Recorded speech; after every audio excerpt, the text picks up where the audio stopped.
I think now would be an excellent time to remove the contents of their safe.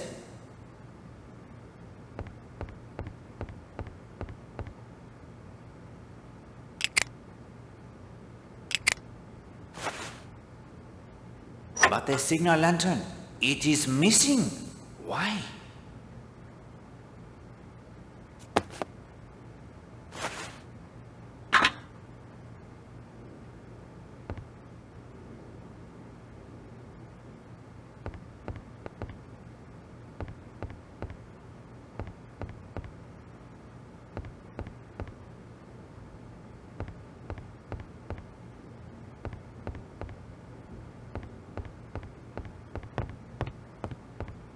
Mademoiselle Gladys, will you help me by answering some questions concerning the death of Madame Marshall? Oh, yes, sir. I'll help if I can. You were on this floor cleaning all morning? Yes, sir. Just like every day. Clean, clean, clean. Did you see Captain Marshall at all this morning? Yes, sir. He came up to his room not long after 10:30. I heard the sound of his typewriter a little later. When was that? Oh, I would say about 5 minutes to 11. Did you see anyone else on this floor this morning? No, sir. But I was cleaning the rooms, so while I was in one, anybody could have walked past. You cleaned Mademoiselle Linda Marshall's room? Yes, sir. As always. Did you do the fireplace? There wasn't anything to do, sir. There had been no fire lit. And there was nothing in the fireplace? No, sir. It was perfectly all right. Do you recall who had the late bath this morning? Late bath? Oh, I know what you mean. I remarked to Mrs. Castle only a little while ago. I said that it was funny someone was having a bath. It was nearly 12 o'clock. And who was it who had the bath? That I couldn't say, sir. I heard the water going down the waste pipe. That's all. And that's a clue, is it? Of the utmost importance. Did you perhaps notice a bottle missing from any of the rooms? A bottle, sir? What kind of bottle? No, Hastings. The glass bottle found at the bottom of the rocky bath. No, sir. I don't think I've ever seen that bottle before. Thank you, mademoiselle. You may resume your duties. Yes, sir? No more jars to open? No. That is happily all in the past.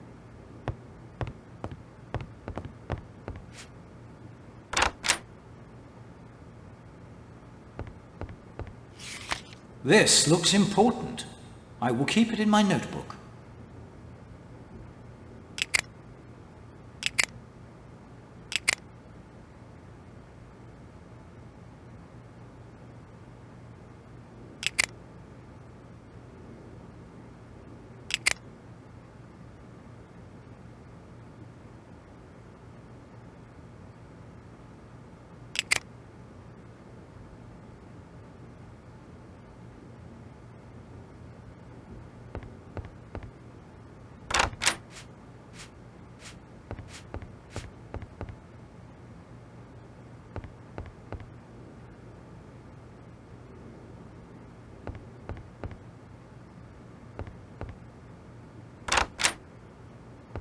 This room belongs to Mr. Balat.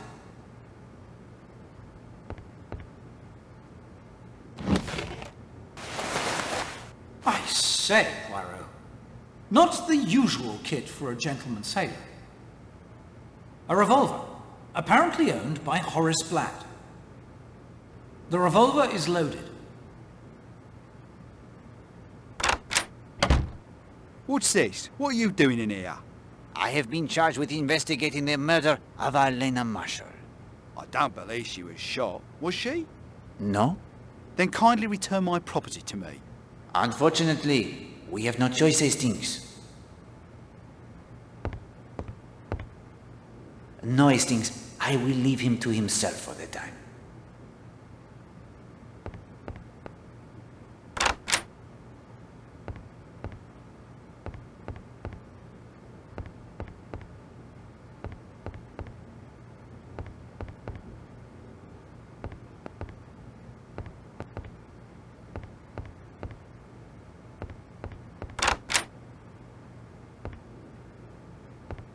Monsieur Redfern, may I impose upon you again? Of course, Monsieur Poirot. My nerves are a bit steadier now. Monsieur Redfern, how long had you known Elena Marshall? 3 months? I understand you met casually at a cocktail party? Yes, that's how it came about. Captain Marshall tells me that you and his wife did not know each other well. That's not exactly true. I saw a fair amount of her one way and another. Was your wife aware of your friendship with Madame Marshall? I believe I mentioned to my wife I'd met her. But she did not know how often you were seeing her? Perhaps not. Did you arrange to meet Madame Marshall here? I suppose it's no good my fencing with you now. I was crazy about the woman. Mad. Infatuated. Anything you like. She wanted me to come down here. I would have agreed to do any mortal thing she liked. Did Madame Marshall return your regard? She pretended to. But I think she was one of those women who lose interest in a man once they've got him body and soul. See here, I've told you the truth. But how much of this has got to be made public? If it all comes out, it's going to be pretty rough on my wife. I know. I may sound like the worst kind of hypocrite. But the real truth is, I cared deeply for my wife. The other? It was a madness. Kind of idiotic fool thing men do. But Christine is different. She's real. Badly as I've treated her, I've known all along that she was the person who really counted. I wish I could make you believe that. But I do believe it, monsieur. Have no doubt that I do believe it. Was Madame Marshall afraid if her husband learned the truth? She was a bit nervous, yes. I'm not sure I'd go as far as to say afraid. Was there talk of marriage between you and Madame Marshall? No, never. Elena was perfectly satisfied married to Marshall. He's a well-respected businessman. She never saw me as a possible husband. I was just one of a succession of poor mutts. Just something to pass the time with. And yet knowing this did not alter your feelings for her? No. Had you an appointment with Madame Marshall this morning? No. We usually met on the beach. Were you surprised not to find her there this morning? Yes, I was. Very surprised. I couldn't understand it at all. Can you think of a reason why she went to Cutter's Cove this morning? I haven't the faintest idea. It wasn't like Elena. Do you know of anyone in London who might have the grudge against her? Honestly, I can't think of anyone. Do you know anyone with the initials J.N.? J.N.? You mean Jimmy Nash? Tell me about him. Well, Jimmy was just one of the crowd. A photographer. Took a splendid picture of Christine and me, as a matter of fact. But now that I think of it, I did hear he and Elena were an item at one time. Haven't seen much of him lately. I'd heard he got himself into some sort of trouble over money. He just dropped out of sight. Monsieur Poirot, if there aren't any more questions, I think I'd like to be with my wife. Of course, monsieur. I think you will find that she would like that as well.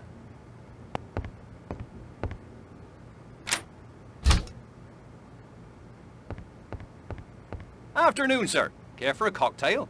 No, I thank you, Henry. May I inquire of your movements this morning? Seeing to my duties as usual, sir.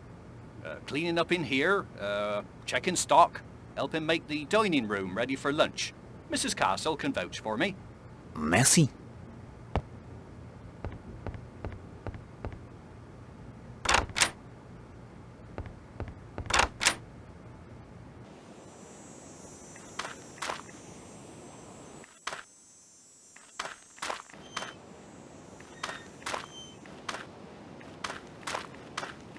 Poirot, is it true? Is she dead? It is true, Monsieur Lane. You remember our conversation yesterday about the reality of evil? Colonel Weston has put me in charge of the investigation. There are some questions I therefore must put to you. I understand. Will you tell me of your movements today? Willingly. Well, thanks to you, I spent a delightful day hiking over to St. Patrick in the Coombe. Started off round 8. The church is about 7 miles from here. A very pleasant walk up and down the Devon hills and valleys. I ate those sandwiches in a spinney. I visited the church. Oh, it has some fragments, only fragments, alas, of early glass. Also, a very interesting painted screen. Did you see anyone? The vicar or the verger? No, there was no one about, and I was the only visitor. It's a very remote spot. Is there anything you heard or saw that can help us? All I can tell you is this, that I knew, as soon as I saw her, that Arlena Marshall was a focus of evil. She was evil. Since Eve, woman has been man's downfall. She can drag him down to the level of the beast. Arlena Marshall was a woman such as Jezebel and Aholibah. Now she has been struck down in her wickedness. No, not struck down. Strangled. Strangled, Monsieur Lane, by a pair of all too human hands. Monsieur Lane, why were you forced to leave your church in Brixham? I told you. I became ill. Press him, Hastings. Now! Did either Millie Parsons or Alice Corrigan belong to your church? No, but I knew what they were. A man named Gideon Fell. An innocent schoolteacher, hounded by police. He was a member of my flock. Did you preach of Jezebel and Aholibah when Millie Parsons and Alice Corrigan were murdered? The truth must be told. God's vengeance must be proclaimed. Were you fired because of your beliefs? I am not the first to be martyred for the truth. I think that I have nothing more to say to you. As you like. Well done, Hastings. I think that if Monsieur Lane wishes to see the true nature of evil, he need only gaze into his own mirror.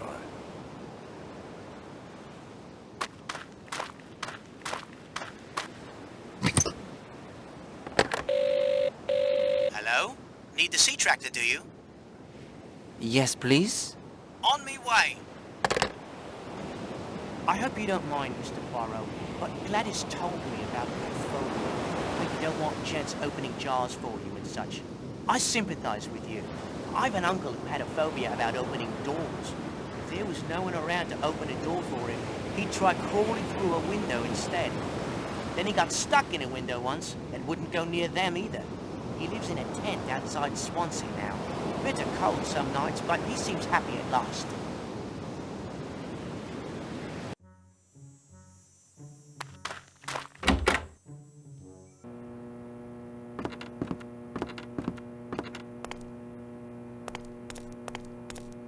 Ah, Major Barry.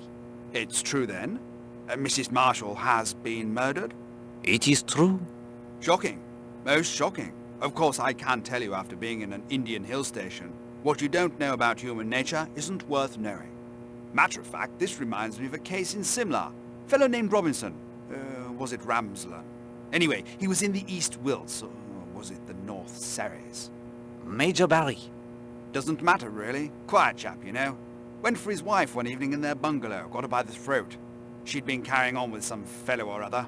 By Jove, he nearly did for her too. Surprise us all. Quiet chap like that. You see an analogy to this case? Well, that is to say, never said anything about Marshall. Quiet, but a thoroughly nice chap. Wouldn't say a word against him in the world. You were not at the hotel today? No, wanted to do some telephoning. The post office here isn't very private, so I drove over to Kingsbridge. Had a bit of bother with the motor earlier on, but young Jenks patched it up, so off I went. Almost ran down that fool cat and dog on my way up the high street. You were quite taken with Mrs. Marshall, were you not? You know I was, man. Have the decency to let that drop, will you? It is a case of murder, Major Barry.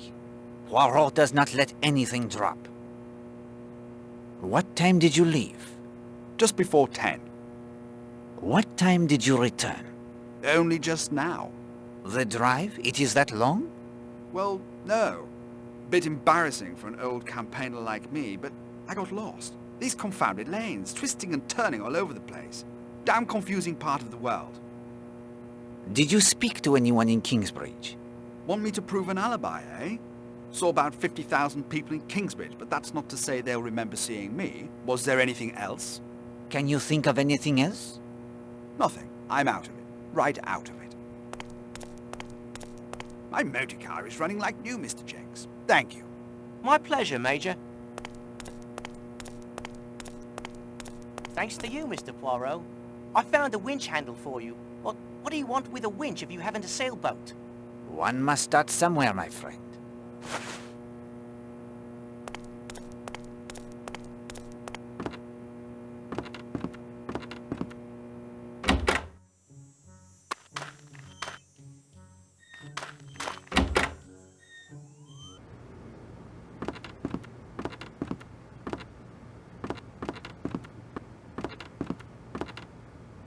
Are there any telegrams for me? I'll just check. Of course, sir.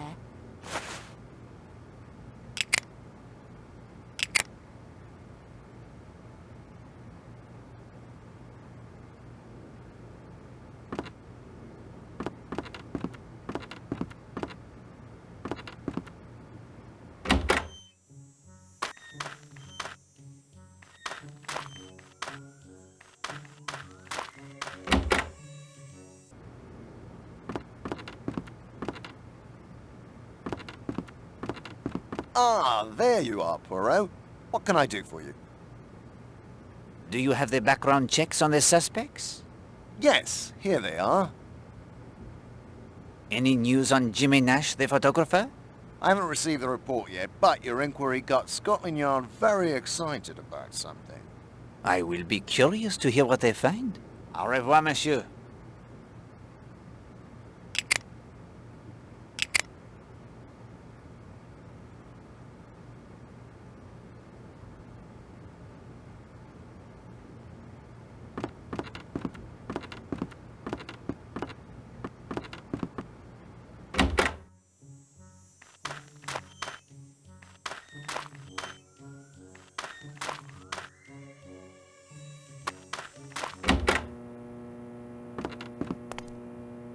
Like a ride to the island? Yes, please. Let's be off then. What a lot of police going back and forth. I guess it's true then. Murder's been done. I heard it was that actress lady, Arlena Stewart, who died. Good to have that Colonel Weston in charge. He'll soon get to the bottom of things. And I brought over Dr. Neasden as well. He does the autopsies at the hospital in Kingsbridge. Hard to believe that such a thing could happen here. I don't think there's been a death on the island since Tom Cutter was hung 3 centuries ago.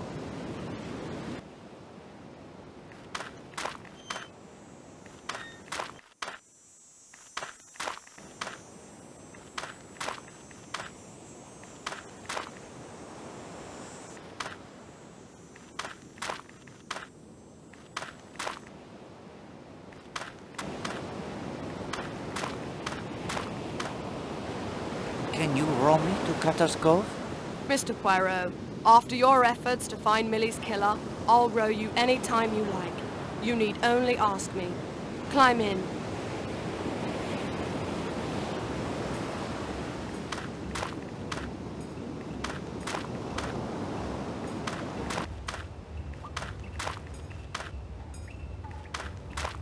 Hello, this seaweed wasn't here before.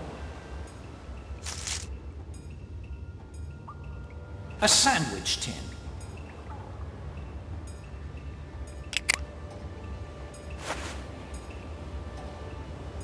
Good Lord. You must taste it, of course, Hastings.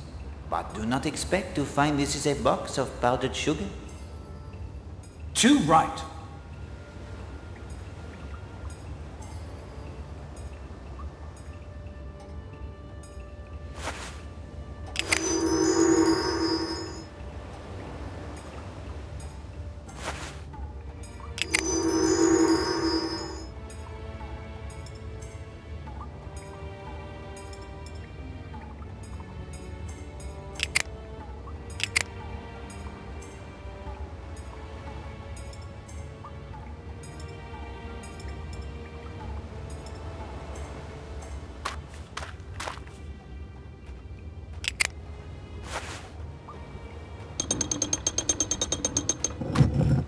A hidden passage.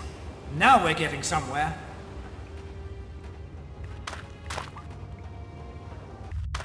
For heaven's sake, it looks like an army's marched through here. Poirot, the invasion. I think not, Hastings. These are not the footprints of many men, but of one man only, passing here many times.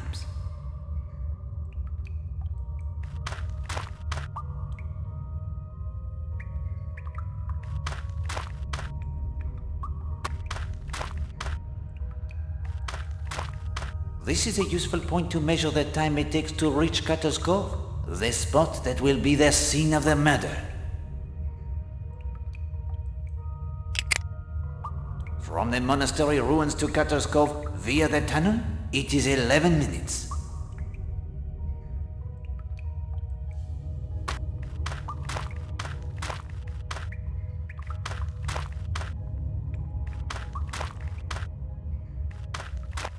This is a useful point to measure the time it takes to reach Cutter's Cove, the spot that will be the scene of the murder. From the Smuggler's End pub via the tunnel, it is 28 minutes.